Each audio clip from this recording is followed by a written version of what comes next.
And follow my boy, Stay Ready Boxing. He's the best. Let's go, champ. You ain't gotta get ready to stay ready. You ain't gotta get ready to stay ready. Hey, you ain't gotta get ready to stay ready. I'm all about business, somewhere in the trenches. Moving weight, I'm on my 24-hour fitness. I don't need a witness, moving with the quickness. Was off the porch when you was on the playground benches. Block bleeding, smoking trees, eyes Chinese. High speed, stinging every lick walking by me. I'm sticking to the code like a Siamese. Twin Glocks on me, shoot 'em up like some IVs. Pushing flour, test me and you'll be pushing flowers. Smoking sour in the kitchen when it's cooking hours. Not an author, but we could push a book of powder. Leave you wet like you took a shower. For fucking with my bitch. Show the man every day. Business. Play with mine, I can get you gone, no witness. I'm gonna take you see that I'm all about business. What up, world? What up, family? It's your boy Mac with StayReadyBoxingTV coming at you with some news you can use and another episode. Matter of fact, episode 80 of Ringside Views, man. I got my family, all fellas, Supreme Beast Boxing with me. What's up with it, fellas? Wow, what's up with it, man? Can't call it, man. You know it's Saturday. Shit, I called you yesterday. Like, yo, we am I in the smoking section of the Ringside Views? Let's get it. You know what I'm saying? Let's get it. Yep. And y'all know what it is. It's your favorite, your most hated odd fella, back for another edition of Ringside Views. Salute to the whole chat, and of course, salute to my favorite sparring partner, Stay Ready Boxing TV. Man, shout out to the mighty LDBC, man. We in this thing, man. Like my kinfolk say. Yeah, man. Yeah. Man, that shit kills me, hey. What's up, Mr. J-Dub20? What's going down, man? We only got one person in the building, but I ain't tripping. I know they're gonna fall in, so y'all fall in. There they go. Crush the legend in the building. Y'all fall in line, man. Single file line in this bitch. But look, man, we got a lot to get into, man. I don't even know where to start because of shit. So it's interesting. It actually boxing caught my attention this week. Like, damn. But I don't know where to start. So I'm gonna start with Manny Pacquiao, bitch ass getting stripped. I love it. The boxing guys have spoken. But I'm gonna tell y'all the funny shit though. The reason I even put in the title Manny Pacquiao getting stripped is because right after he got stripped, the WBO, the WBC, and the IBF all of a sudden don't recognize the WBA as a sanctioning body anymore. Like what? Nah, I don't think that. I think that's I think that's the World Boxing News, a boxing publication that don't recognize the WBA, unless that's some breaking news that you bringing forth on Ringside Views. The other sanctioning bodies don't. It might be World Boxing News, and I might have read it. Yeah, it was the World Boxing News boxing publication. They have since demoted the WBA from being one of the four credible sanctioning bodies in boxing due to not only this Pacquiao situation, but also I was reading with regards to the Trevor Bryan winning the world heavyweight championship belt, for that being on the table as well. We all know Bermain Stavern was conspicuously put into the top 15 in the WBA and was made to be eligible for this title fight yesterday, which Trevor Bryan came out the victor, stopped Bermain Stavern in the 11th round. But that whole title right there is totally fictitious. So they do have a point on that. And they also have a point on Manny Pacquiao. But I think the term stripped, the point stripped is, I think the term stripped is the wrong term to be used. They actually put him on recess. So he still has affiliation with the WBA. and in a sense, being put on recess means you get the next shot. So say if Ugas fights Spence next, Pacquiao is eligible to be the mandatory to get his belt back in an immediate fight. WBA would be foolish to totally strip Pacquiao, knowing that Pacquiao garners such a huge purse. You know what I mean? Tens of millions, $20 million purses. You got to get your 3%. You know what I mean? And if you totally strip them, you're not getting that no more. So putting them in recess still gets you some type of sanctioning fees. So just to clean up that a little bit with regards to what's going on with the World Boxing News, who is 1/4 of the boxing publications that are responsible for the lineal championship. You know what I mean? So it'll be interesting to see what the other 3 boxing publications feel about demoting the WBA, such as the Ring Magazine, such as the Trans National Boxing Rating, and I forget the third the third one's eluding my mind right now. But yeah, salute to Omega Red in the building. Drew Titan, Bronx on deck. Yes, indeed. But with yeah, that, it'd definitely be interesting to see if the other 3 boxing publications follow suit. That's my take. but with that being said, if Virgil Ortiz and Maurice Hook is fighting for WBO mandatory, but what happened to Sean Porter?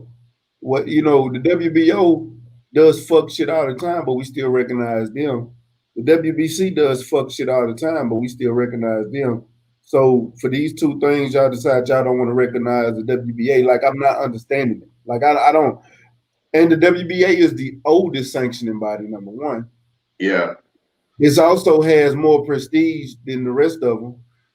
If you really want to talk, we have to put into perspective that I guess the World Boxing News does have a long history with the WBA. There was a situation, of course, where the WBA promised the World Boxing News that they're going to consolidate their belts and only have one belt, only have one world championship belt. We're now in 2021 and we still have multiple belts in the WBA. We see a super belt, a world belt, and an interim belt being displayed. So they're false on their actions with that. So I think due to that history and due to these recent events, the World Boxing News were just forced to, WBA forced their hand. They're like, yo, fuck it.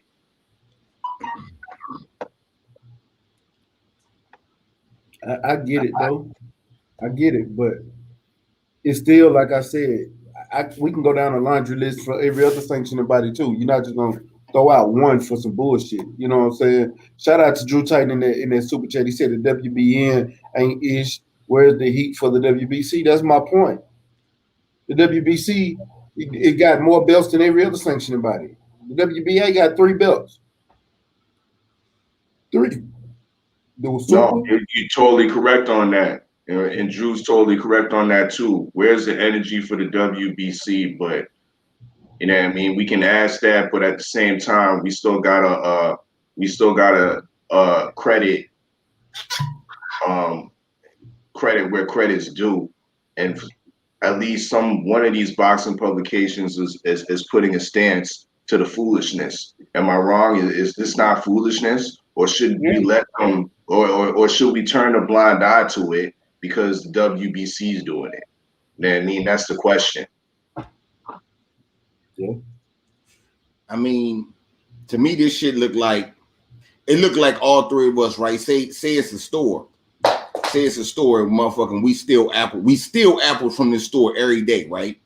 But Boss Mac is a little bit bigger than me and you, our fella, so he take 2 apples every day, right? He the 2 apple nigga. We only take it. Me and you each take 1 apiece. You know what I'm saying? So the store come out and say, you know what? You niggas steal apples. The next nigga that steal apples, I don't give a fuck. They in trouble. We press the charges to the fullest extent. And then Act Reaches come with us one day and he take an apple because that's what he saw us and he used to doing that shit, you know what I'm saying? But he don't know it's a new rule. He snatched that shit up. And he get punished for all Stay Ready motherfucking shit, all my shit, all your shit, and all the shit he was doing here and there when he was with us. You know what I'm saying? It's fucked up. But we got to start somewhere. You know what I'm saying? And we would go bigger than anybody. It just happened to be you today. That's what I see from that. You know what I'm saying? True, but it's just the world boxing news. I'm gonna be honest with y'all. I really don't fuck with the world boxing news like that. No way. I don't. I don't really neither. You know what I mean? My go-tos, they might be fourth on my list to be real. My go-tos, to be real, boxing scene. Even though that I don't agree with a lot of their writers, but I do frequently go to them to check the news, fight news, of course. You know what I mean? And Box Live. You know what I mean? Box Live, they unify everything because they got pieces of all different articles. Whether you if you like BloodyElbow.com and motherfuckers like that and shit, and Eastside Boxing and shit. So Box Lives are one of my top sites to go for the news. But yeah, I reluctantly say I go to boxing scene first. And see me, I go to the first thing I go to, not even gonna lie to you, is Boxing News 24. So when y'all be seeing me making them posts a lot of times with that's in the yellow writing and the black screen, that's Boxing News 24. I go to them first because a lot of time they are on point and quick with their shit. Number two, I go to Bad Left Hook because Bad Left Hook is a Sports Nation news site. They coming from it. Facts, yeah, that's what I meant to say. Not Bloody Elbow, Bad Left Hook. My bad. Yeah, they come at a lot of it from a non-biased perspective. Then I go to our local publications, our community publications like Smoke City Mobcast. If y'all ain't on Smoke City Mobcast on Instagram, you're in last place. But I go to places like Smoke City Mobcast. Then I go to places like, what's another good one? Punch Junkie. PunchJunkie.com. I need to go to PunchJunkie.com. Yeah, Go to Three Kings Boxing. Yeah, Three Kings Boxing. You know what I'm saying? And the homie Lawrence Williams. That's what L-Dub always got some good news for me. You know but last but not least, in boxing. Yeah. See, I ain't even mentioned World Boxing League. Yeah. So, I mean, that's to me, I do the opposite, young. I go to the community first and then I go outside. You know what I'm saying? Outside the community, I reach out a little bit. But I barely do that, man. I be knitted in within between the shit that we got. Because I can formulate my own opinion from the shit that, you know what I'm saying, that we put out, my opinion. So what's up with it, Quee? You see, we didn't call her Quee so much, she changed her name to Quee. Yeah. Quee, do you love me? Yeah. What's a main event? Mark, man, it's been a minute, my nigga. My nigga main event came in this bitch. Drew said the issue is they shit on the WBA, but expressed their anger for stripping Manny. Made no sense to me. It made none, bro. It made no sense at all. World Boxing News based in the Philippines, right? Are they? I don't know. Salute Stay Ready Cadillac Race. Salute CB Sports TV. Salute CB. Drew said Three Kings Boxing. You damn right. Three Kings. Prodigy in there. Tay in the building. Hey, Tay. Bend the knee to the queen. Tay in the building. Yes, sir. So let's get off of that. But let's get off of that. Since Manny's stripped now, and we no longer have to worry about him as far as championship goes, we got a mutual agreement with two fighters on Instagram last night saying all you had, matter of fact, I'm gonna just say it, Earl said all you had to do was get something I want, you could have got the fight. Now he wants to fight. and you guys want to fight with him. And so we got a mutual agreement between the two that's the fight we're gonna get next. Ugas versus Earl Spence. So you here for it? Because I am. Yeah, I'm here for the unification, man. I'm excited for that. You know what I'm saying? This unification. I think Ugas should have fought Bud though. Honestly, you know what I'm saying? Because I think Ugas should feel like he could beat Bud. He didn't beat him in the amateurs and shit. So you motherfucker might as well jump out there in that water, go get the fight with Bud, and then go for undisputed on your side of the fence with, you know what I'm saying, make the super duper big fight. That's just what I would be thinking. But you know, because if you fight Earl and beat him, then the fight with Bud not gonna be as big. You know what I'm saying? So you might as well get the Bud shit out the way and make the mega fight like how you want to do. You know what I'm saying? Anyway, and then it could be a 2-fight deal with Spence and shit. Make it, you know what I'm saying? Do what it do. I don't know. That's just me. But you know, if he go that route, I mean, you know, it's easier for the business to get to be made and shit too. So if he decide to go that route, as long as he unified, man, just because we switched from Manny Pacquiao to Ugas does not mean the energy changed for me at all. Motherfucker, you need to be fighting the champ. You know what I'm saying? Whoever has this belt, you need to be fighting the champ. You know what I'm saying? Straight up and down. I don't want to hear nothing about no tune-up, no warm-up, none of that. Your ass need to be fighting a champ. Because that's what we were saying about the last motherfucker that had the belt. That's what we were saying about the motherfucker before him. We were saying that about him too. You know what I'm saying? So, yeah, the energy don't change. What's up with Ronald Haskins in the building, top of the panel, and Chad? Hey man, before you go any further, Ronald Haskins, either in the chat or hit us up in the DM on my email. Give us your because I got those. We got those 2 tracks that gonna be on the LDBC mixtape part 2. You know what I mean? But I need your the correct spelling of your stage name. You know what I mean? So send that on over so we can get that on and pop proper in a dig. Proper stage name, correct spelling, please. Email in the chat or hit the DMs. Stay ready. Already. Also, like yesterday was the last day for submissions. We're not taking any more songs. Not one more. If you missed out, you can catch us on the next round. We're gonna do a mixtape for the summer. But I'm gonna be honest with you. This mixtape for the summer, let me go ahead and just put it out there. Just so y'all know, I don't want old music. This is summertime vibes. This is gonna be riding music. I want new shit, or you know what I'm saying? It's gotta be something with a new feel, new vibe that people can ride to, never heard before, shit like that type feeling. So that's all we taking for the summertime. We got enough, we got way more than enough songs. There's a lot of songs that y'all said might not be on the mixtape because we got a lot. We're going through them as right now as we speak. So make sure that if you do want to send anything, it'll be on the next mixtape. We can chop it up with me, R-Fella, or Supreme Beast. He can be the medium between the two of me and R-Fella to help get your music to us. I ain't gonna lie, they hated on my shit though. You know what I'm saying? I had that country line dance on Smash. I had the country line shit. Ooh, Texas was gonna love my shit. Yeah, we saving that for the summertime. I told you the last time, nigga, you need to send it in an MP3 form. You know what I mean? You try to send it over in vinyl. You know what I mean? We ain't doing nothing with that shit no more, bro. And look, man, when I made it, it was a smash, and that's what we had was vinyl to put it on. So that's when I thought it was gonna be good. You know how much it costs to send vinyl to Canada? Damn, I'm trying.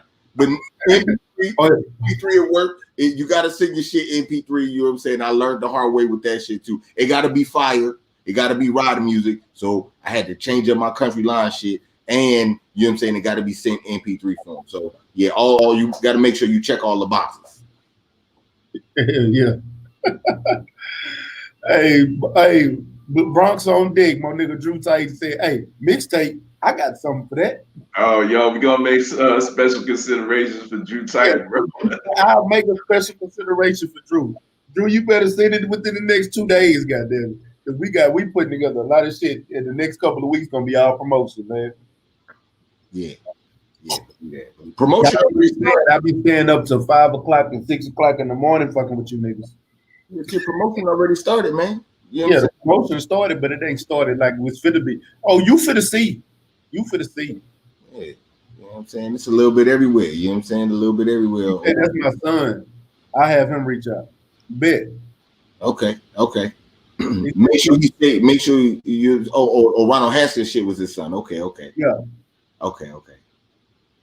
Yeah, we thought that was Ronald Haskins and shit. You know what I'm saying? Man, that shit was jamming too. Yeah, like oh shit, he got bars.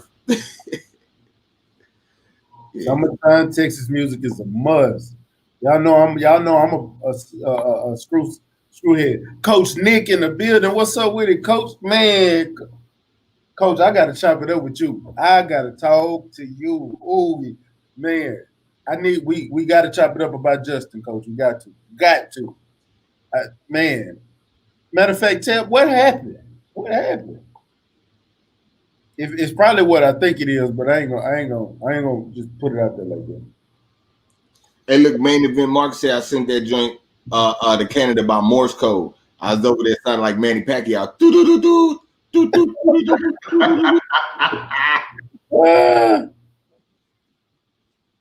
Yes, Tay, it will be a way to get it on your phone. We're gonna tell y'all to download that Piff or SoundCloud, and you can jam it all you want to. Yeah. Yes, man. Did everybody dive into the chat? Main event more say he sent it to Canada by Morse code. Yep. And Telegraph.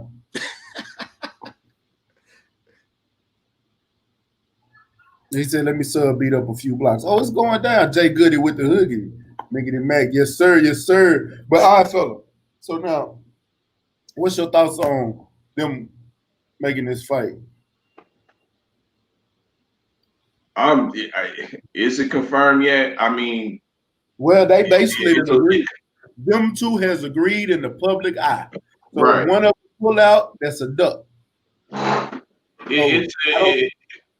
don't give a damn if they haven't signed paperwork. They put it in writing on Twitter, my nigga, talking to each other.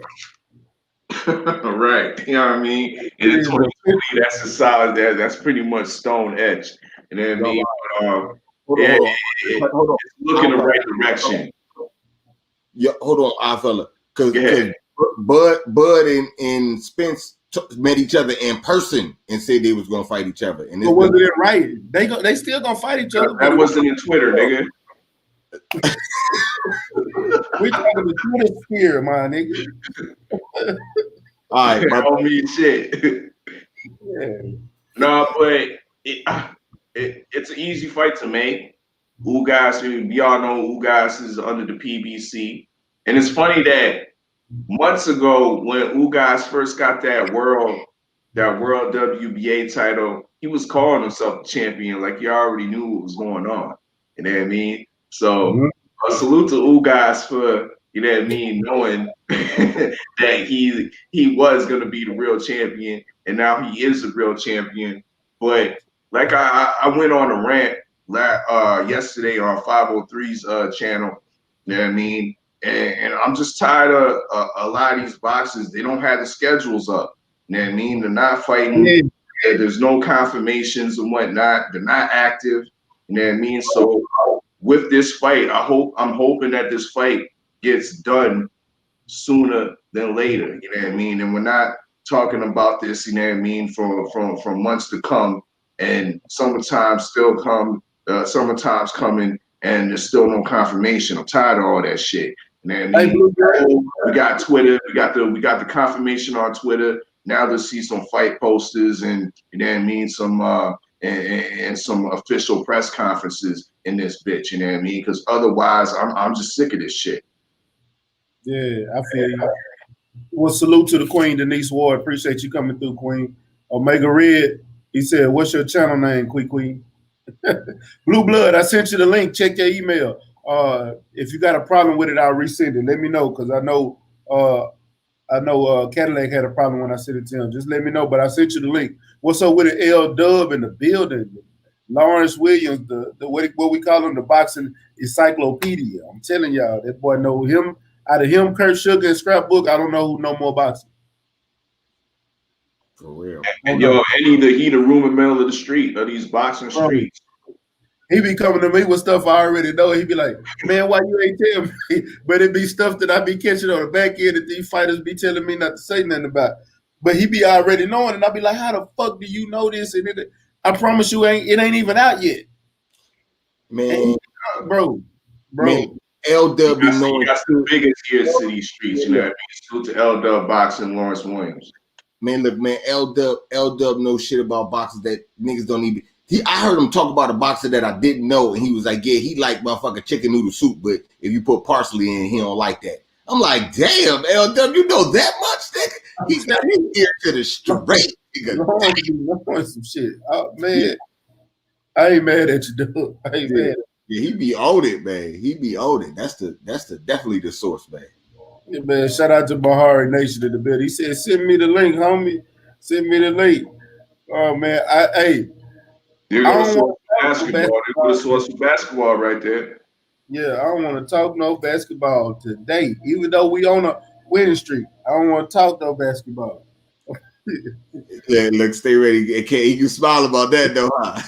I don't want to talk basketball because we on a winning streak, nigga. You gonna fuck it up. I don't want to jinx it. God damn it. We try to make the playoff. No, but I had already had this one set up, Mahari. I got you on the next go round. I wanted Blue on here for a reason, because it's some news and I wanted to get some clarification on it. And if he come in, we're gonna talk about it. But for the most part, it was just gonna be me, them, and 503 having his birthday party right now. You know, I'm trying to keep the number of people on down as much as possible, because I don't want all the talking over and all that. You know what I'm saying? But I'm gonna get you in this bitch. We always gonna get you in this bitch because I got some shit we gonna talk about too when it comes to the basketball. Okay. What's up, Valentine? Appreciate you coming through, man. So let me give y'all my take on this, and I 100% agree with both of you guys. Also with what Cadillac said, looking at Ugas and Terrence Crawford. Terrence Crawford could have fought Ugas. He said no, he didn't want to fight. He turned that fight down. Ugas called him out. But now Ugas got a belt. You know what I'm saying? Earl Spence, Ugas was Earl Spence mandatory. If he'd have stayed there, he would have got the fight with Earl, but he ended up leaving to go fight Sean Porter. Instead, he had the mandatory spot. All he had to do was take a bullshit fight and wait. He'd have got that fight instead of Danny Garcia. But he went another direction when he fought for the WBC belt. So it wasn't that Earl Spence turned the fight down. He went in another direction. As far as Crawford, though, nigga, Ugas Sky Crawford, I said, I already beat your ass in the amateurs. I want to whoop your ass in the pros. Crawford looked down on him. Now, Ugas and Spencer made it clear, hey, we finna make this shit happen. There's 3 belts on the line. And you got what I want. I'm here for it. It's a unification fight. And that's one more piece to the puzzle to completing this motherfucker. And I actually feel sorry for Ugas. Because Ugas can box. But I don't think he has the IQ to beat Spence. He got the skills, but I don't think he got the IQ to beat Spence. You know, if y'all know what I mean? What's up with it, Valentine? He said, man down, big fish strap season. I got Spence, fam. Hashtags. But what do y'all think about the fight as far as them going at it, the stylistically? Ugas, he has some attributes I think that could present some problems to Spence. But I don't know. I almost feel like 7 times out of 10, I feel that Spence is going to eventually get him to something and rock him and stop him. You know what I mean? 7 times out of 10, I think the way Errol Spence is able to place his punches and eventually break down his food. He's not a one punch knockout artist. He methodically breaks down his food, and that's how I see Ugas will get that. He'll be victimized in that same type of way. I don't see it going to the decision because there's to me there's questions on Ugas's whiskers, in my opinion. Later in the rounds, I think Ugas, he will fight competitively and presents, like I said, presents some problems for Errol Spence, but ultimately I think he'll get stopped. That's a bold statement. What about you? Man, I look like it's a good fight. Definitely a good fight. But I don't know, man. Spence got so many styles, man. He beat you the way you fight. So I don't know. I don't really see too much out of Ugas that presents like problems for boxers. I mean, he fought Sean Porter and he was there. He just didn't run. You know what I'm saying? He just stayed in the pocket and fought with him. That's what made it a good fight with him and Sean Porter and shit. But I don't know, man. I think Spence stop him, man. You know what I'm saying? If it ain't late, it's gonna go to decision. You know what I'm saying? But I got Spence like dogging him up though. You know what I'm saying? Like doing him bad for real. So I don't know. But it's gonna be a good fight either way because Ugas not no hoe. He ain't no bitch. He ain't gonna just come in there and lay down. You know what I'm saying? I got it being a better performance than a Danny Garcia for sure, or Mikey Garcia. You know what I'm saying? He more stout than them. Hey, Jay Good said a couple of summers ago, the people around the world were saying, when should fight Ugas? We don't know if he could beat a big welterweight Ugas. No one wants to see that fight. There's always nobody want to see that fight unless it's Crawford. That's just these motherfuckers. But you know, Spence back with Blu-ray. All I'm gonna say is, I'm with Oddfellow. I think somebody gonna get knocked the fuck out. With Blu-ray, he on a knockout streak. I'm just saying. He done had 3 fights, no knockouts after he wasn't with Blu-ray. All I'm saying is he back with Blu-ray, and I don't think it's gonna look good for Ugas. Mahari Nation in the building. What's up with it? Man, it's chilling, y'all. How y'all doing today, man? Man, Slow Boogie, man. Slow Boogie sitting here talking this good boxing talk, you know, on ringside view. What you got going on? Yeah, man. I was just wanted to put my 2 cents on the whole Pacquiao, having his belt, being, I don't know. I wouldn't say drop, but say like in recess per se. I talked about this on 503's channel, and I know both the Cadillac Ray and Oddfellow can attest to this because they were there too yesterday. But to me, in my view, even though that Pacquiao was removed as champ per se, to be honest with you, I just wish that the WBA could have just came all the way and said, we're dropping the belt, we're going to promote you guys as the champ and make him the super champ instead of the regular champ. I think they just did it because they just wanted to keep the money in house with Pacquiao because they know that Pacquiao draws more money to them. The way it just came across in my view was just kind of half-assed to me. You get what I'm saying? No, but we understand why they did it though. Right. Like what's understood don't have to be explained. Right. So everybody in the world knows why they did it. Mm-hmm. It's obvious. It couldn't be any more obvious. It's the same reason why the WBC keep Canelo. Yeah. Still more money than Canelo. No, you're right about that. Canelo about to have 2 fights with Matchroom, and he's finna make $55 million. Right. Just in these past 2 fights with what's the name that he just beat Callum Smith, and now he's finna fight Yildirim, Anthony Yildirim.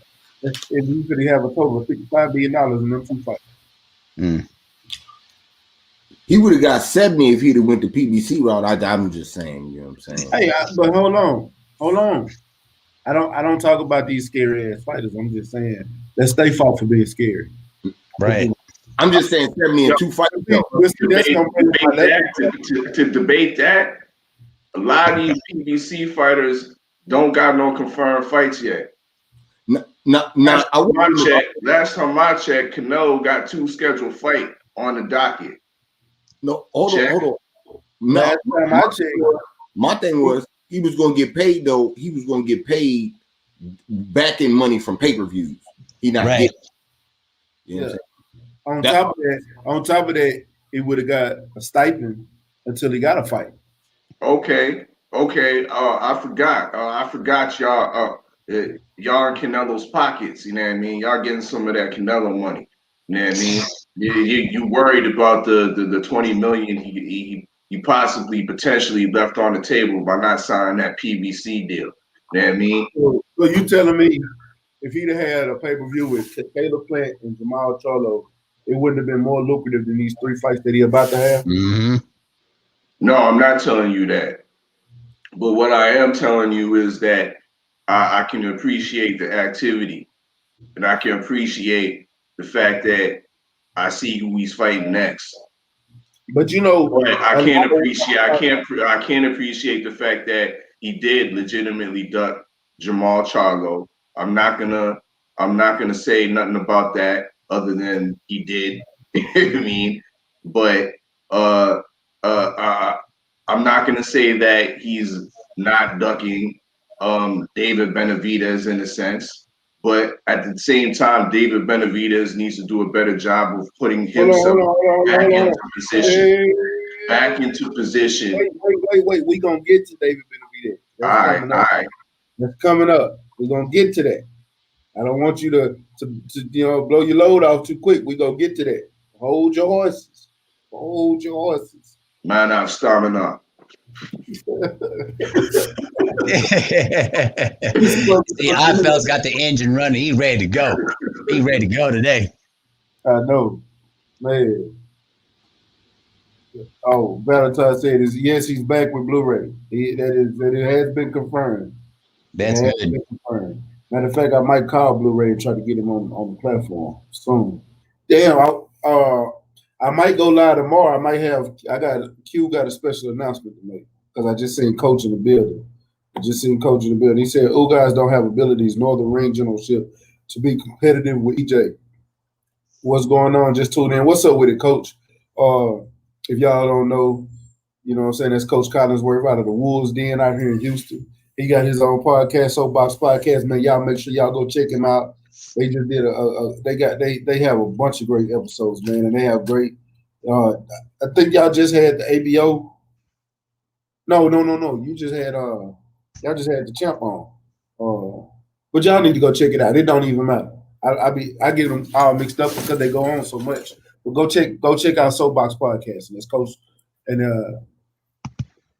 maybe on Instagram. Go tap in with Coach. And I agree with you. And it ain't so much as a generalship. I don't think he have the boxing IQ either.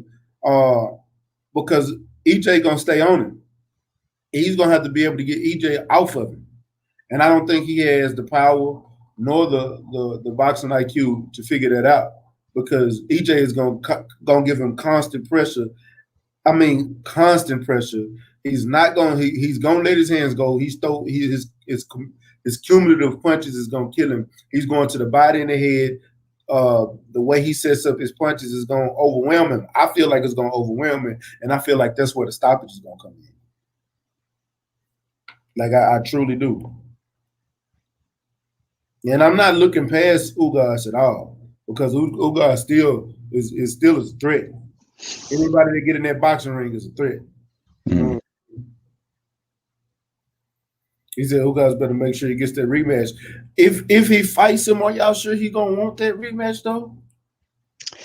You know, see, here's the thing. I've heard, various boxers who, bought against Spence or, that spar with them that, the way that he, attack, the way he goes at you, is like it takes like 10 fights out of you. Like that's how much, that's how powerful, Spence is. The way he attacks your body, the way he attacks your shoulders. I mean, he leans on you all the time. I mean, I'm just saying, I don't know if many boxers would want to deal with that again. Hey, Coach said, do I think Caleb Plant can beat Canelo? I'm going to be honest with you, Coach, I don't. But out of the fighters that he is fighting, I think Caleb Plant has a better chance to beat him than one of them fighters that he's fighting. I think Billy Joe Saunders is his level of competition has not gave me anywhere to believe that he could even have a chance of fighting anybody like a Canelo. And then he's fighting Anthony Yildirim. Didn't we just watch Anthony Yildirim get beat the shit up by Anthony Dirrell? There's no reason I even have a feeling that he could even compete with him. Callum Smith, the reason I even gave him a chance is because the way he went and dominated in the World Boxing Super Series. But as far as skill level wise, I think out of all of those fighters, Caleb Plant is the most skill level, but I don't think Caleb Plant has what it takes to beat a Canelo. Do I think Jamal Charlo can beat Canelo? I think Jamal Charlo knocks Canelo the fuck out.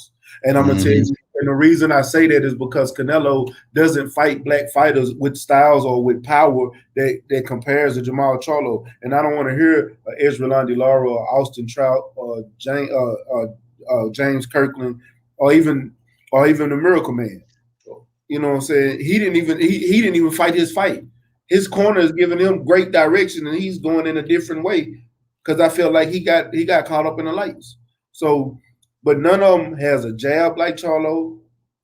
Charlo dudes get flat-footed sometimes, but he still has good footwork. But he can get flat-footed at times. But his athleticism is what I think is going to help him beat somebody like a Canelo. Because Canelo is flat-footed. He stands in cement and box. All he really has is great slipping from his upper body movement. But Jamal does great body work. And I think that body work is going to be what wins him that fight. Definitely. I agree with that 100%. I'm a huge Caleb Plant fan. You know, most of you guys, you already know that. But if you ask me if I would put him in the ring against Canelo Alvarez at this stage, I don't see that happening. I would say if I had a theory about where Caleb Plant should be, I would say give him at least 3 or 5 more fights in my view, and then I would say maybe he got a chance with Canelo. But at this stage, I mean, even though he's got the skill, I don't think that I think he can't stand toe-to-toe with Canelo. And plus, you have to consider the fact, even if you get through the 12 rounds and dominate, Canelo's going to have the advantage on the scorecards. So you literally have to really knock out Canelo to literally beat him. That's fine. But I'm not looking at it from conspiracy standpoint. Like that I understand we have record of that, but we're talking about straight just skill level in the ring. That's what I'm speaking on. Just straight skill level. I don't want to give anybody, when you talk about somebody Canelo having an advantage on the scorecards, you giving somebody a built-in excuse. I'm not giving no built-in excuses whatsoever. Because if you can beat him, you can beat him. And if you got the skill level to beat him, I think, you know, it's a possibility. You know what I'm saying? And Caleb Plant has these skill levels to do that with good footwork. But can he go in there and execute a game plan to beat Canelo? That's where I don't think he does. I think he could beat him. Me too. I think so. I got him beating Canelo as long as he don't go in there and get starstruck. You know what I'm saying? He got the skills, like how you said. It's about putting all that shit together. Yeah, that's what I'm saying. Yeah. You a motherfucking champ. Fuck that shit. You got a belt, bitch, and he got a belt. You better be able to fight that nigga. You better be able to beat him. Fuck out of here. Oh, man. If you can't beat him, don't fight him then. Fuck out the way. You in the way. If you can't. Hey, Cadillac, you remind me of something about the night when Danny Jacobs was fighting against Canelo. Like, Danny Jacobs disappointed the hell out of me the way he fought, bro. Like, he literally put no effort in beating Canelo, and it's like, bro, what the trainer is giving you advice to try to help you beat Canelo, and you ain't following it. Like, man, Danny Jacobs is such a fucking prick. No, we not gonna go there. We're not gonna go there, but that's why I said I didn't even call his name out. I said Miracle Man. We're gonna leave it at that. And he said Benevidez posed a real threat to Canelo. He 100% does. I think Benevidez beats the shit out of Canelo. This is me, and I don't care what nobody else says. Anybody at 168, I don't give a fuck. I'm talking the current roster at 168 right now, as it stands. David Benevidez beats everybody. I don't care what nobody says. There's nobody that you could come bring to me and tell me that not even the motherfucker that's knocking everybody out in the first round, he will get destroyed if he step in the ring with somebody of David Benevidez caliber. Daniel Jacobs gets beat the fuck up if he steps in that ring with David Benevidez. I think he beats everybody at 168. But that leads me to my next question. David Benevidez calls out Jamal Charlo, say, let's fight in September. Jamal Charlo comes back and said, hell yeah, let's fight. Let's do it for May. Do we get this fight? If we get this fight, what do y'all think about this fight and who y'all got? Man, Benevidez is not the best at 168 because he fight at 175. Fat motherfucker. We'll start off with that. You know what I'm saying? We'll start off right there. Oh, shit. Motherfucker decides to lose weight. I think he should fight Charlo at 160 and let Charlo keep his motherfucking championship belt and they fight for the championship. You know what I'm saying? Other than that, you in the motherfucking way. Don't nobody give a fuck about nothing about you clout chasing ass niggas. That shit is bullshit, man. You got a fight set up. Tell me about the fight you got set up. Don't be running around calling Charlo name. Don't say nobody Caleb Plant name because they got fights and big fights coming up and shit. Nah, Slim. You fucked everything up. Sit your ass in the back of the bus. And if you got anything to say, tell me about the dude you about to fight that the ink is signed on.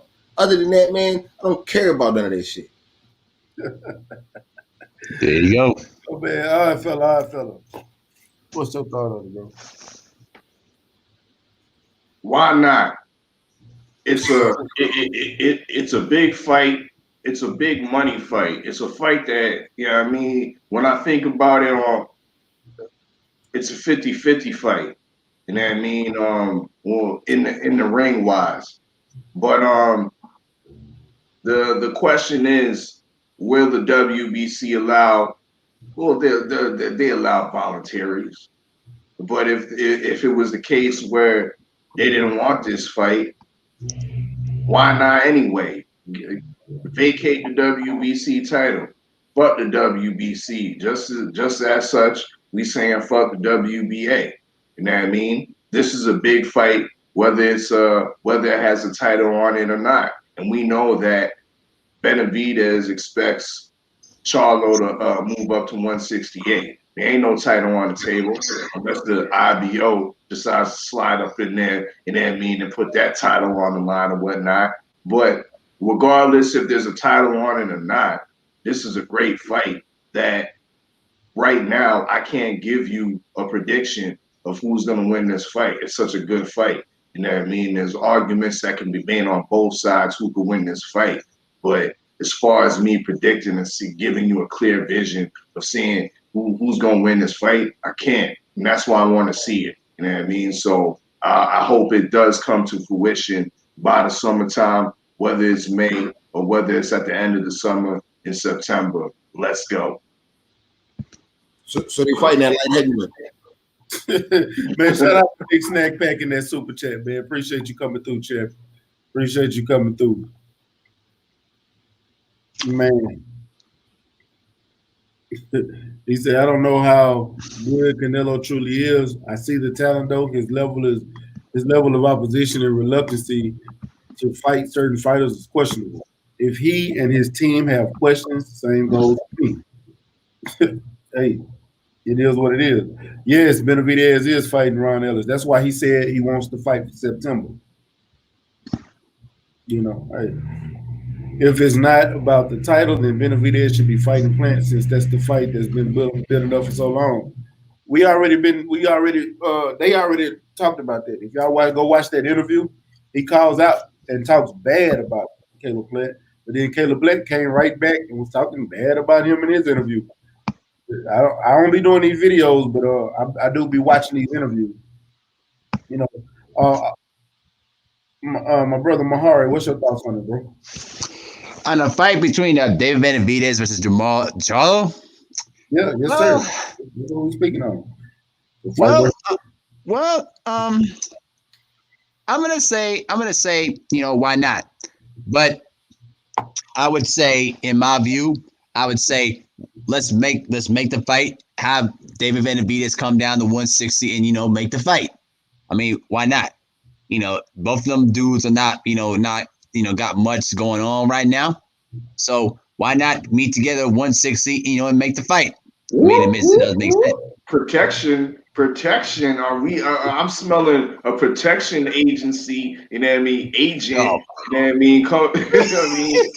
Representing Jamal Charlo.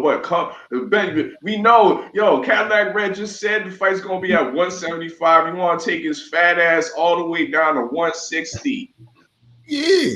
Why not? So Charlo can have the advantage. Stop it. Put it at 168. Oh my God! Here we go again. You call the champ out. You gonna have to go fight the champ if he gonna stay at Right. the champ. Listen, hold on. I got this, Cadillac. I got this. Let me handle our fella on this one. Listen. David Benevidez, no disrespect to the man, but last time I checked, he lost his title on the scale. So realistically, he ain't got much to stand on. All right. If Charlo says, listen, if you want to fight me for my belt, we're gonna meet together at the exact weight at 160. Then guess what? Either David Benevidez is gonna have to accept it, or they don't fight. Look here. I'm gonna tell you like Marlo did in the motherfucking Wire. My name is my motherfucking name. My name is my name. Titles are not, motherfucker. Yo, this nigga still undefeated and still potentially the best at 168. You might be right. Ain't no potential best at 168. He is the best at 168. Right. Hold on. He's not undefeated. He is undefeated. Man, that nigga lost 2 times. I seen him get his ass whipped by cocaine and a scale whipped him. So what the fuck is y'all talking about? See, this is the kind of slick stalking that I felt like throwing at everybody. Hey, hold on, Mahar, because I agree with our fellow on this. And I'm going to tell you why. Go ahead. Because they actually was talking about this fight about a year ago. I reported it right here on StayReadyBoxingTV. They both was talking about it. They both was talking about it would be a big fight. A year ago, and still to the day, which one would you rather see? I'm gonna ask everybody in the building. Jamal Charlo can't stay at 160 forever. He can't.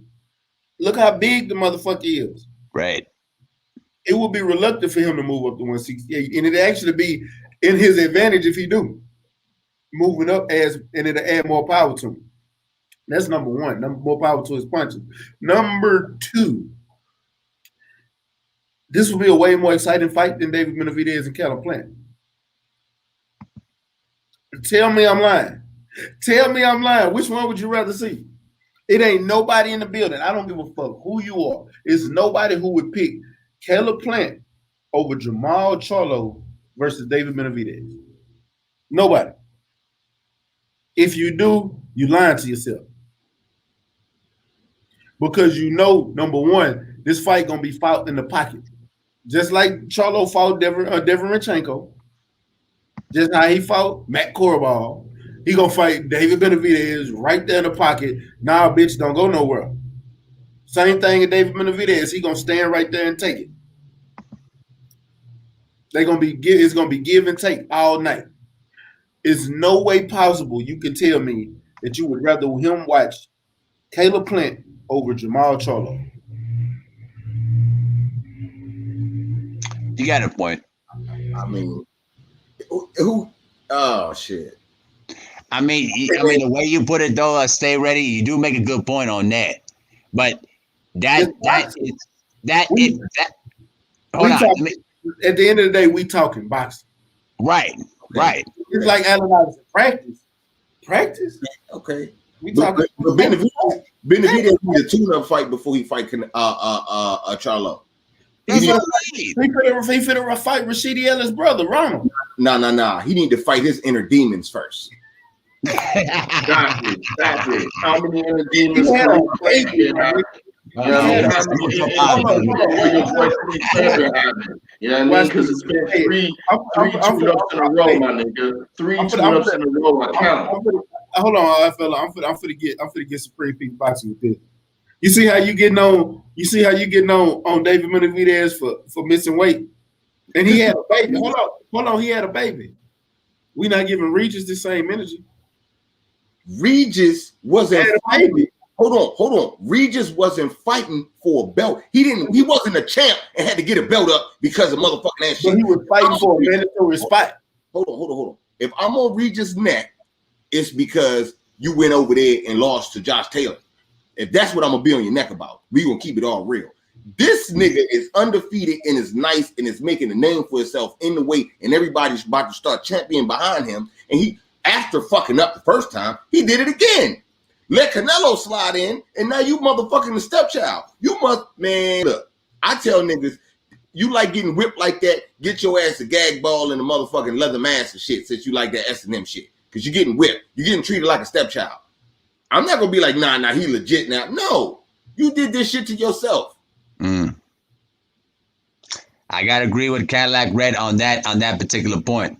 On that point specifically. Because the thing is, listen, I totally get what your perspective is. Stay ready. In a perfect world, I would love to see Jamal Charlo and Benevidez at 168. Because realistically, that would make the perfect sense. But at the same time, we have to keep it real about this. David Benevidez lost the title on the scales. We cannot dispute that at all, regardless of what the circumstances were. Regardless of the circumstance, that happened. That's just the facts. So, in my view, I think if you want to do it at 168 and maybe vacate the WBC belt at 160, then fine. Then that wouldn't be an issue. But the thing is, Jamal Charlo is a champ at 160. So if he just says, listen, if you want to fight me, let's go. We're going down to 160. You're going to fight me at 160, then hey, that's how it's going to be. But if they want to play it safe and play like the way of, let's do it at 168. That way it'd be more beneficial for the both of us, health wise and all that. Then you know what? I wouldn't have a problem with that either. That's just my view. I know you guys have a different perspective on that. Ain't that the shit that the A-side do? Ain't that some A-side shit? Yeah, that's just Charlo the A-side, right? Right. Okay, so they fight Charlo the A-side. So ain't that what the A-side do? I want to fight at this way. Charlo gonna move up though. I can tell you that now. Charlo was already, but hold on. The reason I'm telling you that is because he was already talking about moving up. Right. But what I'm saying is, it's his choice though. You know what I'm saying? It's 9 times out of 10, it probably will be. Yeah. You know what I'm saying? That's all. He's the pay-per-view. He's the pay-per-view man, and he has the title. Right. Yeah. That makes a big difference there. You know what I'm saying? Because if Charlo had just the pay-per-view reputation, then he would have still been the A side. But since he got the belt and he's a pay-per-view man at that division, that's two things that is going for him that David Benevidez is going to have to pretty much appease to, because he would be the B side in that particular equation. Yeah, y'all niggas talking A side, B side shit, purses and shit. Oh my God damn. Okay, I felt just say your perspective, man. Go ahead. The floor is yours. I'm gonna shut up. I've been saying my perspective. I talked about the rings. I talk, I ain't whatever. Carry on. I'm just saying. No, because listen. You saying like, oh, you guys are talking about edge side stuff. Oh, now you're gonna talk about belt. Well, okay. I'm gonna keep my composure. Well, to be real, I don't give a fuck. I don't give a fuck. I don't give a flying fuck. You know what I mean? Let these niggas fight. You know what I mean? I said it's a motherfucking 50-50 fight. And y'all niggas want to talk about I get it. You're right about that. Well, he has the belt and he has pay-per-views. What does that have to do with what the entertainment is inside the ring? Y'all niggas want to talk business all the same, man. Okay, I got a question. Will we even? I feel what you're saying. Hey, hold on. Hey, hold on. Hey, Scrapbook. Hey, do me a favor. Scrapbook, hold on. I need you to hit me up in my email like ASAP, like real talk. This is on some. I'm putting my email in the chat. Contact me ASAP.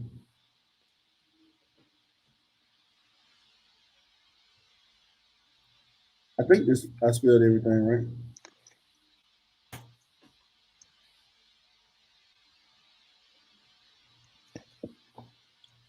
But yeah, Scrapbook, hit me up ASAP for real. Oh, you said you got the message. Oh, okay, you got it. Oh, you got the message. Never mind. That's exactly what I was gonna talk about. I just saw your name and hit you. But man, I appreciate that, Scrap. I appreciate that. I hope it's yeah. You know what I'm talking about. Back to the conversation though. Can you call it time in? Yeah, time in. All right, the car didn't pass. We can play in the street again. All right, look, fella, fuck that shit. You know what I'm saying? So you try to tell me that Benevidez would be talking all this I want to fight Charlo talk if he was still a champ? Yes. Didn't you? Weren't you just listening to Stay Ready? They've been talking about this fight for a year now.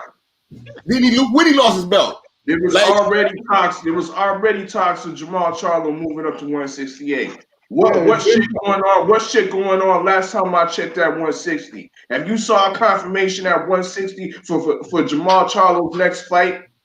I'll wait. How much you want to bet?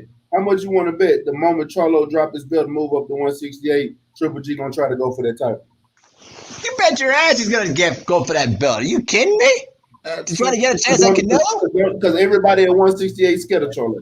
And that includes Demetrius Andrade, who's fit to retire because he claimed he can't get no fight. But bitch, you turned down $10 million from Showtime to fight Jamal Charlo. So I don't want to hear that bullshit. Exactly, bro. From nobody. From not a single soul talking about motherfuckers ducking Demetrius. There ain't nobody ducking Demetrius Andrade. He ain't fought no fucking body.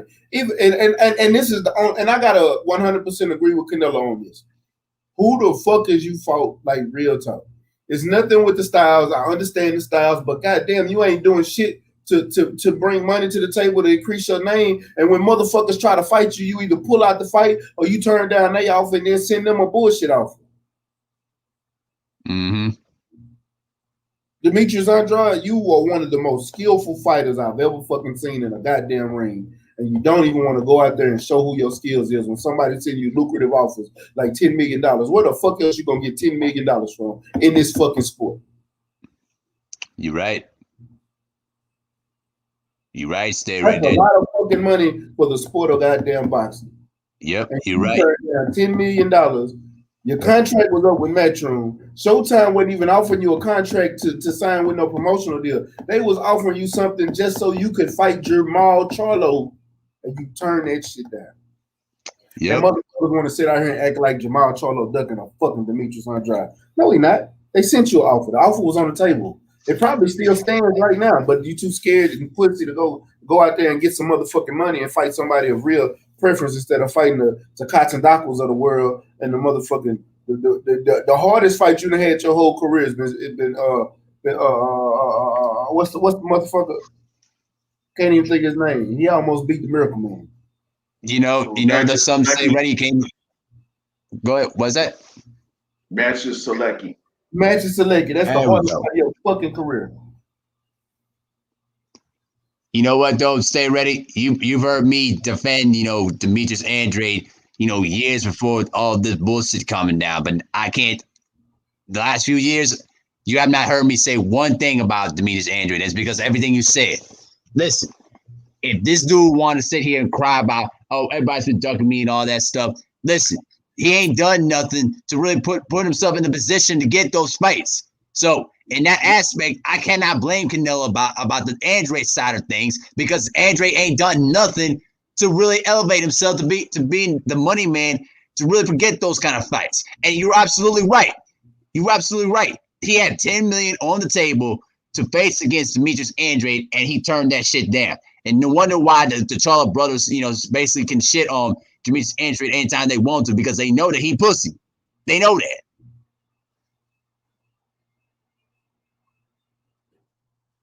Yeah. I mean, there's nothing much to be said about that, bro. Like, if Andre had a different mindset, he probably would have accepted the deals and said, "I'm gonna show you what I'm capable of. I'm gonna tell y'all what I'm gonna do to these dudes and make and earn my way to the top." But his mentality and the way he think, bro, I mean, it's all the way fucked up. Yeah, it is. My opinion of Andre, you know what I'm saying? I thought he was real weird at first, and then I met a dude that that's from Rhode Island that I work with, and this motherfucker run like he an anime character when he run full speed and shit. He got like he just do all kind of, he take bows and shit, you know what I'm saying, when he get presented with shit, like he did a concert and some shit. He just real weird. That's a Rhode Island swag, and that's what Andre got, a Rhode Island swag, you know what I'm saying? And all the shit he do just be offbeat, just like that, man. I don't know how else to put it, man. That's why like he either a step ahead or a step behind shit, you know what I'm saying? And it's just bad. It'd be bad for him. So I don't know, man. I think if it, and I also think he got bad management with Eddie. I don't think Eddie give a fuck about him. So you know what I'm saying? That goes with along with everything. Eddie don't, because think about it, bro. How many? I can only name two that he headlined. Yeah, and that's his entire career. See, man, I told the general when I was on his show and shit, motherfucking they did a his signing when he got signed the Matchroom and shit. They did that shit at the Dunkin' Donuts in Rhode Island and shit. And Exactly. Exposed it right there. What? Look, who took his blouse wearing ass back to his home city, you know what I mean, and filled up the Rhode Island, what is that, in Providence, who filled up the little Dunkin' Donuts arena. Yeah, but and they hold on, and they used a fucking local fighter, another local fighter that was an Italian or some shit like that, to help him with the ticket sales when he did go back to Rhode Island. I can't think of the guy's name. You know what I'm saying? But yeah, he was on that card with Andrade too. So Andrade didn't even bring all those people. You know what I'm saying? He needed some help. Yeah. But the most important thing was motherfucking Eddie Hearn got a jelly stain a jelly stain on his motherfucking suit that he still ain't able to get out, and he been beefing with that nigga ever since. That's why he don't give a fuck about that nigga. You know what I'm saying? Straight up. Yeah, and he getting fed he getting fed to the motherfucking the Liam plant. You know what I'm saying? The plant of Liam's over there in the UK in Callum. You know what I'm saying? And don't forget this, 503. Don't forget this. And this is what Say Ray already alluded to earlier. Remember, he was offered $10 million by Showtime to face against Jamal Charlo, and he basically ducked that.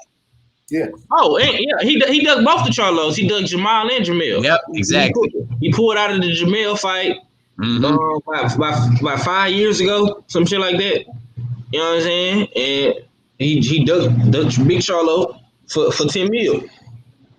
So it is what it is, man. He only count that as one duck because them niggas look alike. Nah, that's two ducks, man. That's why I don't feel sorry for niggas like him, because of the shit he said the other day when they text that shit in the group chat and I seen the tweet. I'm like, nigga, what the fuck is wrong with you, bro? You sitting up here crying, talking about fuck boxing, you finna retire? Okay, go ahead and retire. Nobody ain't gonna miss you.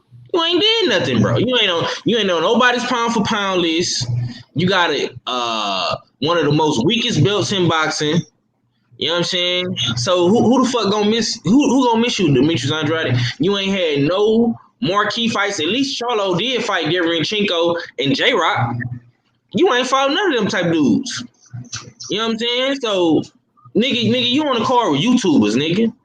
And motherfucking when the YouTubers fight was over, nigga, when Jake Paul and them got done fighting, nigga, the stadium was empty. So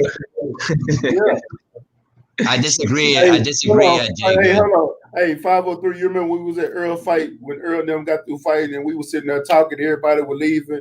They were taking pictures with Wilder. but it was these two Mexicans in the ring fighting. That's that Demetrius Andrade. That's what he was doing with. Exactly. I'm talking about everybody was leaving. It was a whole fight after the Earl Spence fight. They just sitting over there boxing like a mother. They were going at it. We ain't paid no attention to this fight. Hell nah, man. Niggas was trying to get the fuck up out of there, going to their strip club or going back to their room or to their house. Niggas wasn't even thinking about it. That's what Demetrius Andrade is, man. And now, nigga, you finna get fed a Liam or a Callum, whatever the fuck his name is, one of them Smith boys. And who gives a fuck? Don't nobody care. You know what I'm saying? Now you finna have to lose 40 pounds. Like, don't nobody care, bro. Don't nobody care about no motherfucking Demetrius Andrade, man. I agree with you, Jay Good, on the Andrade case. But my issue with Andrade is not so much as Canelo. I'm just speaking on Canelo's statement. People he fighting ain't getting shots, but at the same time, he's fighting them at 168. He's not fighting them at 160. Demetrius Andrade is at 160, but he's upset that he's not getting a shot at 160. But when motherfuckers are sending you contracts and trying to fight you, you turning the shit down. Or in Jermell Charlo case, you getting out of it because you upset that he's making more money than you, but he bringing more money to the table. That's my issue. It's like, bro, you not even making that much fucking money, but these motherfuckers is throwing money at you, gonna be more money than you making, but you upset because this motherfucker's probably making more money than you, or you upset you feel like you get a better deal over there. Like right now, he say he's over 200 fucking pounds. He ain't been to the gym in 3 months. That's a lack of dedication. That's the reason that you ain't gonna never be a superstar or have the potential, because you can't dedicate yourself to the game. And if you are gonna dedicate yourself to the game, nigga, fight who in front of you and keep fighting and knocking these motherfuckers out and calling and talking shit and start looking at these contracts of these motherfuckers and you accept these motherfuckers. Go in here and just whoop somebody's ass. But he not gonna do it. That's my biggest issue, bro. That's my fucking biggest issue. This nigga is getting contracts. He's getting people that's trying to fight him, and he don't want to fight him because he want to sit here and fall behind his white ass devil and Eddie fucking Hearn. This nigga Jamal Charlo sending y'all $10 million, but then you send him a $5 million contract from Eddie Hearn to fight him. What kind of sense does that make, man? Yeah. Let's talk about it. What sense does that make? Makes no sense to me, from my view. Jay Good, I feel you, but you know why he talking about fighting EJ? He's talking about fighting EJ. Goddamn. He's talking about fighting EJ because EJ is a pay-per-view star. The money is there. Hell, Demetrius Andrade called out EJ. He done called out EJ before he was a pay-per-view star and continuously calls out EJ, but you won't even call out Jamal Charlo, who's sitting right there in your weight class. You will not call out Jamal Charlo. You'll call out Jermell Charlo, who's at 154, and you will call out EJ, but Jamal Charlo is sitting right there and he's trying to fight you. Enough said, bro. I mean, it makes no sense, and from my view, like don't get it wrong. I do see the bitch in Canelo. I do. But I'm specifically talking about the bullshit that we keep getting fed from Demetrius Andrade.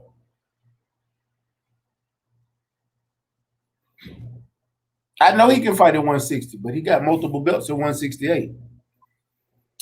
He's another classic case of what we used to see in certain European champions. They used to get that WBO belt and hide away with it and just continuously fighting like inferior, unheard of opposition. That's what Andre doing, but he's doing it on the shores of America. You know what I mean? Right under our own noses. You know what I mean? Something that we used to see over across the pond in Europe, we're seeing now here today. You know what I mean? By Boo Boo Andre. That's why I can't really support how he's moving and whatnot. I usually have the pull out the feather and say, if you have a belt, that's your ticket into the game. You know what I mean? That's your ticket into big fights. But he's not putting himself, you know what I mean, on the line with regards to promoting himself, acting like he wants these big fights. and agreeing at the end of the day, agreeing to these big fights, thinking that he's bigger than he actually is, making terrible business decisions. That's Andre's biggest problem. And of course, like I said earlier, he has that problem of having that WBO belt and hiding away with it and fighting unheard of competition. Ain't nobody supporting that. That's my take. I'm gonna be honest with you, Renee. Bud fighting better opposition than Demetrius Andrade. If you want to be honest, he might be in the same situation, but he's still fighting better opposition. Him fighting. And this is some real shit. Him fighting Amir Khan is better opposition than Demetrius Andrade fighting Kunta Kinte. Tell me I'm lying. I just want somebody. That's a fact. You know what I mean? Cats and Dakwa, matches Selecki. He's all right. I mean, that's not the greatest opposition. We talking. Don't forget, who's that Irish dude that he fought inside the club? That wasn't even a stadium. 503. That was a club in Miami. And then extra big super club. You know what I mean? I think it was Luke Keeler who he fought. This is the type of opposition he's fighting. Come on. Facts. Now, in comparison to Jeff Horn, in comparison to Amir Khan, in comparison to guys like Kell Brook, come on now. You know what I mean? Kell Brook might be past his prime, but he's a former champion that is highly skillful. And, you know what I mean, it always presents, you know what I mean, a good test. But Bud's a special fighter. You know what I mean? Bud's a special fighter. So that shows you right there that the opposition is better on Bud's side than Andre's. Come on now. Bro, and that's my point. It's better opposition than man. I'd rather Demetrius Andrade fight a Stephen Butler than fighting the motherfuckers he's been fighting. Like, that's the bullshit. It's other fighters there that he could be fighting that he's not fighting. That's a fact. That's a fact. There's other guys at 160 that he could be being active with. You know what I mean? If you're not gonna fight, if you're not gonna humble yourself and come down to the terms of these to these other champions, then be active and fight other top 15 type of fighters. Not so much in the sanctioning body. I mean overall. You know what I mean? Because we all know when we talk top 15 in WBO, there's probably some bullshit there. You know what I mean? Guys that we never heard of before and we never will hear of. You know what I mean? So he could be more active, seasoning himself with better opposition. Because when it comes to the champ, to the time where he does get a big fight, he won't be ready. He won't be ready. Yeah. I say this, man. All of these boxers at 160 got the biggest problem, and it's a common denominator at 160. Just like all these dudes at 147, they chasing Pacquiao. They want the Pacquiao fight. They want to hit the lottery with Pacquiao. It's the same thing at 160 with Canelo. You know what I'm saying? Just how Pacquiao is opting out to fight a 135-pounder, Canelo is opting out, and he's staying at 168. So them dudes need to all come together and fight each other. That's why you got dudes like Charlo sick of the bullshit, and he saying he finna move on. You know what I'm saying? Because they not fighting each other. Point blank, period. You got Jaime Munguia that's right there. And I guarantee you, if Demetrius Andrade vacate that WBO belt, Jaime Munguia is going to pick that motherfucker right up. You know what I'm saying? So why not fight Jaime Munguia? Keep right there. It don't make no sense, man. You got Chris Eubank Jr. right there. I just pulled up the box live. This motherfucker is not trying to fight nobody, but Deverenchenko will fight you right now. Ryota Murata will fight you right now. Facts. Eubank Jr. won't smoke with all of y'all. Rob Brent won't smoke with all of y'all. Liam Williams is not a bad name. Jaime Munguia called you out. Y'all on the same y'all both on the zone. Both of y'all on the zone. Like right now. You still got people like hell, I'll even take it if you fight what's David Lemieux. That's better than anybody you done fought. Brandon Adams still won't smoke with people. Hold on. Before you go that far, Lemieux is officially up at 168. And I think Brandon Adams, he went down to 154. Brandon Adams will move down. I talked to Brandon Adams. You fighting this guy named Sergey Boychuk on NBC coming up in February. Yeah, I know. He just moved down for that fight. He's still trying to fight at 160. Okay. He's still trying to fight at 160. Matter of fact, I might have to get that interview with Brandon Adams soon.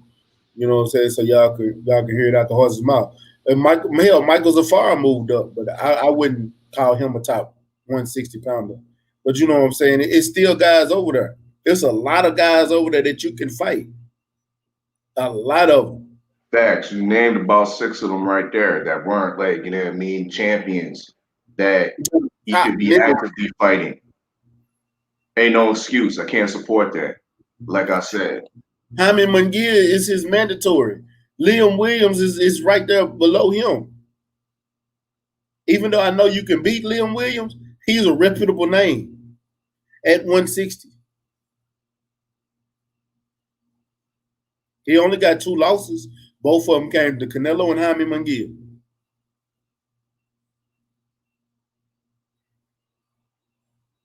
Like it's ridiculous. But you know, man, shout out to Kenneth Johnson in that super chat. He said, salute. Enjoying this boxing conversation while working. Man, salute to you. Appreciate you coming through in a major way. Valentine said sound like Bud to me. I'm gonna get off Andrade. We got a fight tonight, 2 that I'm goddamn single small ass planes want to fly over a nigga house and shit. But look, I'm gonna start with Isaiah Sheldon and Joey Spencer fighting tonight. And I'm actually interested in this fight.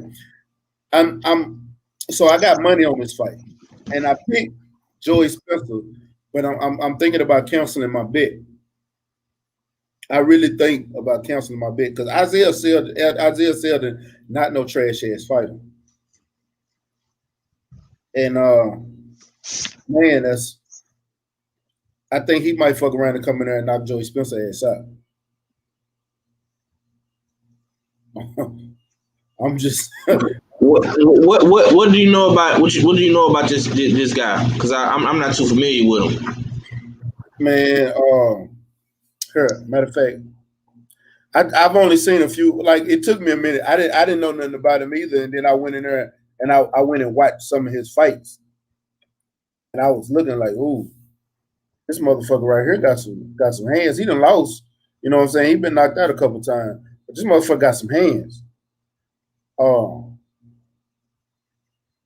He's only 14-3, but you know Joey Spencer ain't got that many fights either. They're around the same. It's a great fight for both fighters, but this ain't gonna be no easy. This ain't gonna be one of them come in and walk through this guy kind of fight. If Joey Spencer wins, it's gonna be by unanimous decision, or it's gonna be by a decision. You know what I'm saying? But Joey Spencer fighting tonight. Are y'all looking forward to even watching Joey Spencer tonight? Because you know he's been kind of lackluster his last couple of fights. Yeah, I am. I like Joey Spencer. You know what I'm saying? I still feel like he fooled. He fighting at 154, right? Yep. Yeah, I still feel like he fooled for all the up and coming guys like Troy Isley and you know when Quinn moved up to 154.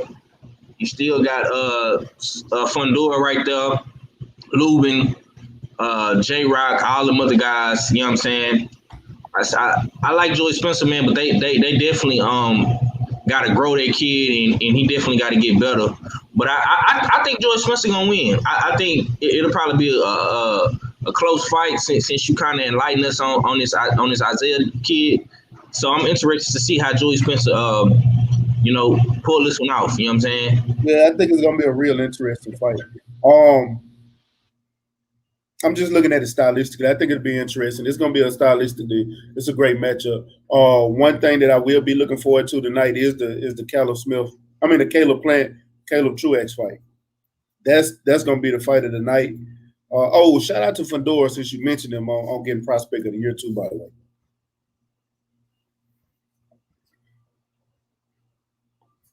What's your thoughts on the Caleb Plant fight tonight? Shit, I'm hyped for it. You know what I'm saying? I want to see what he do. I'm gonna have to compare this eye test to Canelo, so I'm definitely hyped to see what he do in everything. Yeah, definitely. I told 503 yesterday I'm more hyped to see the numbers of this fight on primetime Fox with no football on right before the Super Bowl while all like sports fans are waiting for something like that. I want to see what these numbers do. Okay. What about you, Mahari?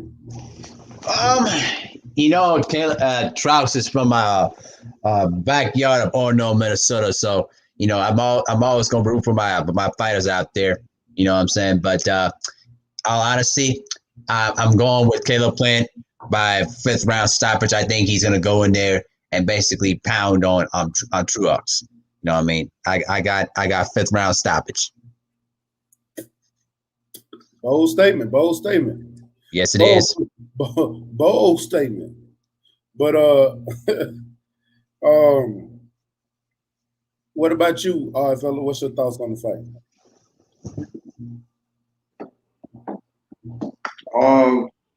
I don't think this is that much of a great fight, to be honest. Khalid Truax is former champion, didn't look that great in his last fight. Will probably rise to the occasion in this fight, but I don't think it will be enough against Khalid Plant.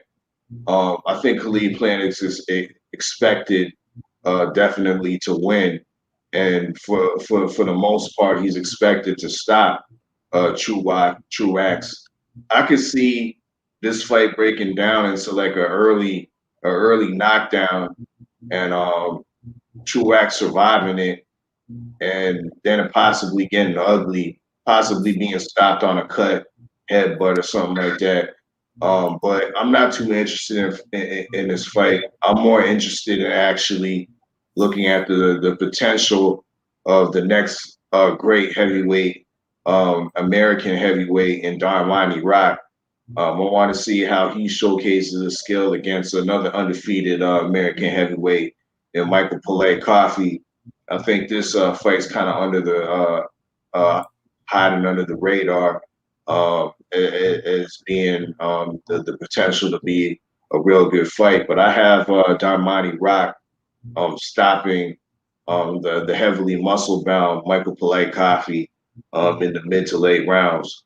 But decent card nonetheless. Once again, I have Khalid Plant stopping Khalid Truax in the later rounds, possibly once again by injury, cut, headbutt or something like that. I got Caleb Plant winning by decision. I'm not gonna give him. It's not gonna go that easy because I've only seen 2 people stop, not knock out, but stop Caleb Truax, and that was Anthony Durrell and Daniel Jacobs. I saw what the last fight that he had was Peter Quillen. Well, that's the last fight I watched. I ain't gonna say it was the last one he had. Was the Peter Quillen fight, and how he went in there and just I feel sorry for Peter Quillen, bro. I used to like that dude. Same man, but Peter, we don't. I don't think we give Caleb Truax enough credit for his boxing acumen. But I think it's gonna be. I think Caleb Plant is gonna win, but I think it's gonna be by unanimous decision, and I think it's gonna be a good fight all in all.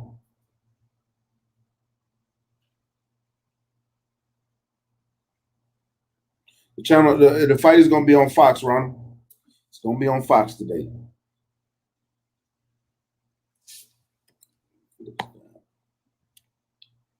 It's gonna be on Fox today. But man, yeah, man. I think you right. Probably stay ready with the decision, but I think Caleb Plant got some on his chest, man. He know that he under a lot of scrutiny right now between David Benevidez and Canelo, and you got a lot of naysayers out there, man. So I think he gonna win in dominant fashion, but I still think he might end up stopping this guy, or it might be a TKO. But if not, the unanimous decision is most likely to happen if he don't get the stoppage, man. But like I say, I got Caleb Plant by destruction. Truax is a great fighter. You know what I'm saying? Good fighter. Real game opponent, man. But he too old. And I really wish Caleb Plant had some better opposition, like a David Morrell or even a Benevidez or Berlanga or something like that. Somebody with a better name that's kind of, a little bit more younger and fresher, man. I just think. So you would say that Berlanga got a better name than Caleb Truax, or more? I'm not gonna say more known. Yeah. At this very moment in time, bro, Berlanga is one of the. I understand popularity. Yeah, he got more popularity, but just better boxing acumen when Edgar Berlanga ain't even had. I'm gonna have to agree with you, Shay. The reason I say that, I would not put Edgar Berlanga in that kind of trouble, because that's a very experienced fighter that Edgar Berlanga will have to go in there and get beat the fuck up. Yeah, listen, what I'm trying to say is, I'm just saying name value. People are not jumping for joy to see this fight, because like our fella made some great points yesterday with the Truax situation. You know what I'm saying? Truax is 37 years old, bro, and he's in boxing acclimates and age, bro. He's past his prime. You know what I'm saying? But he has guys like Darrell and DeGale and, you know what I'm saying, Quidlin and Jacobs. He done been in there with some top middleweights from 160 to 168. So I'm not taking nothing away from him. But I mean, yeah, this is a mandatory for Caleb Plant, bro. But just like with Benevidez fighting this Ronald Ellis guy, that does nothing for Benevidez but gets him a check at the end of the night. It's just a stay active, stay busy fight, bro. And really all Caleb Plant is doing is fighting his mandatories so he can be free to do whatever he want to do in the next and up and coming months. Whether he fight Benevidez or he fight Charlo or Canelo, what he gonna do? You know what I'm saying? Motherfuckers ain't checking for no Caleb Truax, man. And I'm not trying to shit on the homie or nothing like that, man. But if you ask me, would I rather see him fight Berlanga or Truax? I'm gonna pick Berlanga any day of the week. Matter of fact, these are the type of opponents Berlanga should be fighting Truax. I agree. That's straight, simple, and plain. The bottom line of it, we want to see Caleb Plant in there with better opposition. As such, Berlanga, we want to see him in there with better opposition before we give him the ultimate keys to the division, because to come with that old cliche, what has he done? I mean, we can. I'm a use it here, and I think it should stick, because Berlanga has done nothing to be considered to fight Caleb Plant, unless it's just some type of voluntary or something like that. But as far as I'm concerned, he's too green. He hasn't showed any seasoning, any merit to be in there in the championship caliber fight. I agree. Yeah. I'm just saying, as far as name recognition and popularity, I feel like we would have more eyes on this fight if it was Berlanga, or if it was Morrell, or if it was Benevidez or Darrell or something like that. one thing I gotta say at this point, and we as boxing fans, we forget this at times. We are in a pandemic. So a lot of the fights that we really, really, really want, we not gonna really get because of the pandemic, because we can't have crowds. And a lot of the reason why a lot of them haven't been rolling out their schedules like they normally do is because we can't do nothing. They can't make the money they want to make without the crowd. So they're trying to see what this vaccine talking about. And they're trying to see when the world's gonna go back to normal.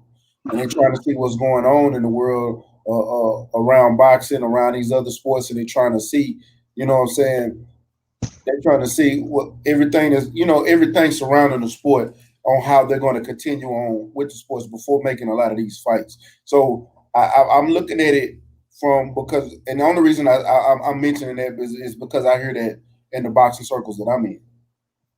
You know what I'm saying? A lot of stuff that we got going on, we can't really do because we got to look at venues, how many people we can have, and shit like that. So with that being said, a lot of it, that's part of the reason.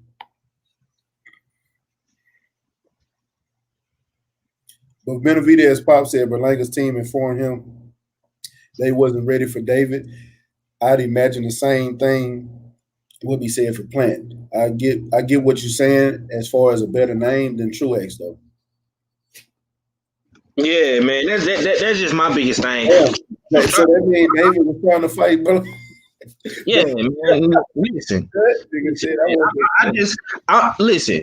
When these dudes like Berlanga and even the Teofimo Lopez, when these dudes get hyped up and they get pushed through the lines then at a fast pace, bro. You know what I'm saying? One way or another, these dudes gonna have to get tested eventually. Berlanga got 16 fights and 16 knockouts. Teofimo, somewhere around the same thing. He got like 15, 16 fights. David Morrell only got, 4, 5 fights. So at the end of the day, you know what I'm saying? These dudes are going to have to go through the gauntlet eventually. It's just on their team to decide when to put them in the motherfucking gauntlet. You know what I'm saying? But when you on a level like Berlanga, bro, you got prospect of the year. The next step from prospect is to contender. So you need to start fighting dudes on the David Morrell, Caleb Truax type level. You know what I'm saying? You need to be fighting dudes that's right there in title contentions for a belt. You know what I'm saying? Or you could do like how Teofimo did. You know what I'm saying? You could fight one contender, like how he fought Nataki. You know what I'm saying? And jump right in there with Comey for a belt. You know what I'm saying? That's why I said Berlanga could fight a dude like Steve So Cold Nelson, and he can get that WBO belt, and he can be right there. Possibly, to be honest with you, I'd rather see Berlanga fight a Caleb Plant than a Canelo, because Canelo said he not fighting no Mexicans, even though Berlanga ain't Mexican, but you know. Yeah, you know what I'm saying? So it's just like. But you said you'd rather him go in there right now and fight Steven So Cold Nelson. You think he can beat Steven So Cold Nelson? I do. As of right now? As of right now. If they was to fight in 2 more months, I would pick Berlanga in that fight. That's just me, man. I'm just I ain't mad at you. I'm not mad at you, but I don't see it. Only reason I say that, bro, is because when okay, so let me break it down. We're gonna break it down real quick. I can do it. We got time. I haven't seen what Berlanga can do outside of 3 minutes. I haven't seen it. And what's up, Shay Girls 85? Appreciate you coming through, baby girl. What's up, David the Real Thomas? Appreciate you. Bruce Goals. I see y'all. I haven't seen what he can do outside of 3 minutes. So me seeing his skill level, I haven't seen it. The only time I've seen his skill level is in them bullshit sparring videos that people keep dropping over and over and over. That's as far as I've seen it. So I haven't really seen his actual skill level. I've seen the power. That's one thing we do know. He got some motherfucking power. That power is there. But I haven't seen what he can do outside of 3 rounds. Him going in there fighting somebody like Steven So Cold Nelson, he's not for the fight. He's not for the knock Steven Nelson out in that first round. And with him not going those long distance, when you get in there to fight somebody that's going to take you them long distance, is he going to be able to last for 12 rounds? You know what I'm saying? That's number one. Number two, Does he have the skills to actually go in there and fight a skillful fighter like Stevie So Cold Nelson and show his skill level outside of throwing haymakers and shit like that? Like, what you gonna do when you get a fighter in there that's gonna bring you in them trenches and make you think and make you pay every time you throw one of them hard ass shots and you miss? Stevie So Cold Nelson gonna make him miss. And when he miss, he gonna have to pay for it. Timing.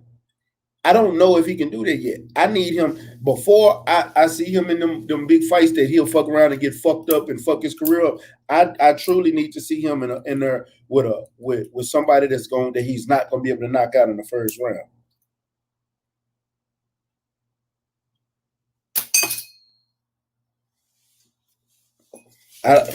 Knocking people out in one round, that's cool and dandy. But doesn't Steve Nelson present that criteria? Don't he seem like one of those guys that he won't knock out in the first round? It is, but is that a step up fight or is that contendership type fight? It's both. It's both because he got the interim WBO belt. I know he got the interim belt to be that mandatory. He is the mandatory at 168, but that lets me know that Stevie So Cold Nelson is a contender. I know he's a contender. I can actually say that and know that he can go in there and fight some of these guys and knock them. And I ain't gonna say just knock them out, but go in there and beat a lot of these upper level fighters right now. Like, no lie.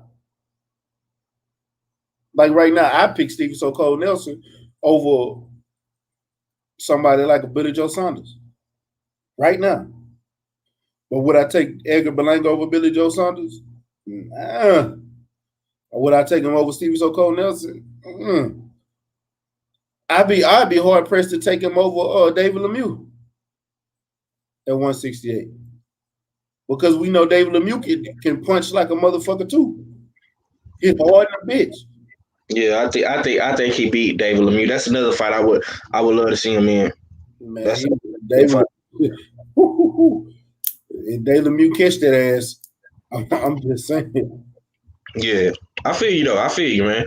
That's what I'm saying. That's why we got to see him in there with somebody that's worth seeing. You know what I'm saying? He at that point, just like it was with Shakur and Devin and motherfucking me, Earl, all these dudes have to pass the eye test.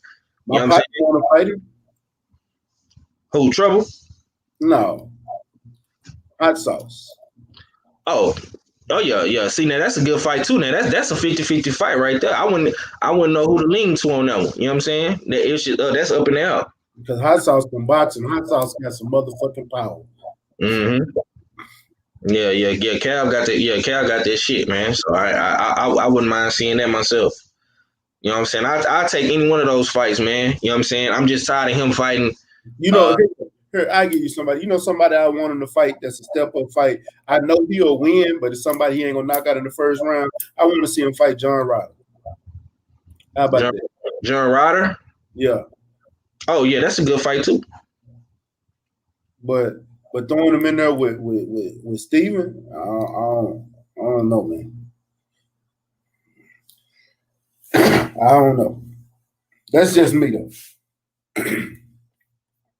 What do you guys think before we close the show out? I don't know. To me, man, I would like to just see a step up. You know what I'm saying? Period. I mean, it's about that time. That Steve Nelson joint sound like the best option. You know what I'm saying? All on the side of the street. You know what I'm saying? All right, fella. Former champions and perennial contenders, he needs to start fighting. There were some good names that were mentioned earlier and whatnot. That's who. Those are the type of that type of competition who he should be fighting as of next. But yeah, title contention I think is a little far reach right now. Season yourself up with once again perennial contenders and former champions, I think is the best route. So we can see what he really got in this deep in this game.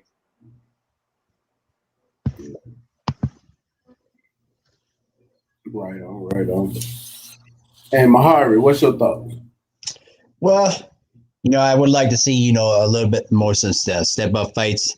From my perspective, though, it's always good to, have to see how good of a fighter he can be if we just need some better competition. That's what I think. All right. So with that being said, let me get some last words on MSP. Yeah, thanks for allowing me to chop it up, though, man. And I don't know if I'll do my show tonight because of the fight and because we got the Celtics and the Lakers on ABC at the same time, too. So I'm going to be back and forth between those two things. But if not, I might do my show, tomorrow afternoon, just discuss all the stuff going on in college basketball. And also a little, rest in peace to, legendary coach John Chaney from Temple University that died yesterday, too, man. One of the true OGs in college basketball, too. R.I.P. But much love, y'all. R.I.P. Much love. Supreme Beast, Boxing Talk. Let me get some last words, my brother. Shit, man, y'all already know, man. Boss Mac, thank you for sending me the link. You know what I'm saying? Whenever you send it, I'm jumping up on that thing for sure. The Ringside Views got a smoking section, so I like it. Yeah, you know what I'm saying? So without it. That's what it do. Follow me, Supreme Beast Boxing Talk, Facebook, Instagram. We got the YouTube channel popping. I just did a joint on the Three Stooges in boxing, Top Rank style. Go ahead and check that joint out. You know what I'm saying? Hit that like button for the player. And yeah, man, we'll get up in a minute, man. One. Stay on. Don't jump out. We got something on the back end. Mm-hmm. Jay Steels, the odd fella, the War Report. Man, mixtape. Tell them what we got going and close this out, bro. Indeed. Y'all know what it is. We closing it out. We no longer need any more entries or submissions, except for Drew Titan. You know what I mean? Send your shit in. You know what I mean? On a 48-hour deadline. Matter of fact, we should shorten it to like 2 hours, bro. But real talk, you know what I mean? Yeah, this mixtape is looking beautiful. You know what I mean? It's balanced. We got trap rap. We got some real rap. We got R&B. We got a little bit of trap soul. We got a little bit of everything on there. You know what I mean? So this is evolution. You know what I mean? From the first mixtape. You know what I mean? From the LDBC mixtape part 1, part 2 is gonna be that fire. Yeah, salute. Next week, matter of fact, salute to 503 Line who was on here earlier. Born Day blessings. You know what I mean? To him. My birthday's coming up next weekend. You know what I mean? So be on the lookout. Join us. Make sure you be on the lookout for the LDBC, not the LDBC, the Still City Cypher Part 2. You know what I mean? I'm having that next Saturday night, February 6th. My birthday is February 7th, but it is what it is. And that means we're going to be celebrating February 6th for the Still City Cypher Part 2. In the dig, subscribe to the Odd Fella, THAODDFELLA.